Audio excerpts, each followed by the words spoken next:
6 মাসের বেশি সময় ধরে চলা যুদ্ধে গাজার পাশাপাশি পশ্চিম তীরে হত্যাযজ্ঞ চালাচ্ছে ইসরায়েল।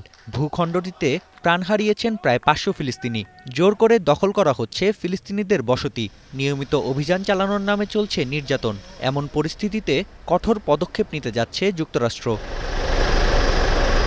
মার্কিন সংবাদ মাধ্যম অ্যাক্সিওসের তথ্য বলছে, নেতজা ইয়াহুদা ব্যাটালিয়নের ওপর নিষেধাজ্ঞা দিতে যাচ্ছে দেশটির সরকার।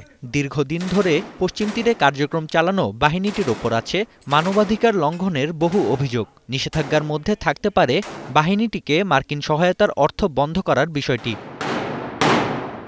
প্রতিবেদন প্রকাশের পর থেকেই নিষেধাজ্ঞা আটকাতে ব্যস্ত ইসরায়েলি প্রশাসন। নাম প্রকাশে অনিচ্ছুক দেশটির কয়েকজন কর্মকর্তার দাবি, নেতজা ইয়াহুদা ব্যাটালিয়নের বিরুদ্ধে বাইডেন প্রশাসন ব্যবস্থা নিলে পরবর্তীতে আইডিএফের অন্যান্য ইউনিটের ওপর নেমে আসতে পারে নিষেধাজ্ঞার খড়গ। এতে কমে যাবে ইসরায়েলের প্রতি যুক্তরাষ্ট্রের সামরিক সহায়তার অর্থ। অ্যাক্সিওসের প্রতিবেদনে বলা হয়, মার্কিন সরকারের এই সিদ্ধান্ত অপ্রত্যাশিত হয়ে এসেছে ইসরায়েলের জন্য। কয়েক মাস ধরে মার্কিন পররাষ্ট্র মন্ত্রণালয় আইডিএফকে মানবাধিকার লঙ্ঘনের বিষয়ে সতর্ক করলেও এতে কর্ণপাত করেনি ইসরায়েল। কারণ ইসরায়েলি প্রশাসনের কল্পনাতেও ছিল না তাদের সেনাবাহিনীর বিরুদ্ধে নিষেধাজ্ঞা দিতে পারে যুক্তরাষ্ট্র। তাই ইসরায়েলি প্রধানমন্ত্রী জানান, যুক্তরাষ্ট্রের নিষেধাজ্ঞা ঠেকাতে সর্বশক্তি দিয়ে লড়াই করবেন তিনি। אם מישהו חושב שהוא יוכל להטיל סנקציות על יחידה בצה"ל, אני אלחם בזה בכל כוחותיי.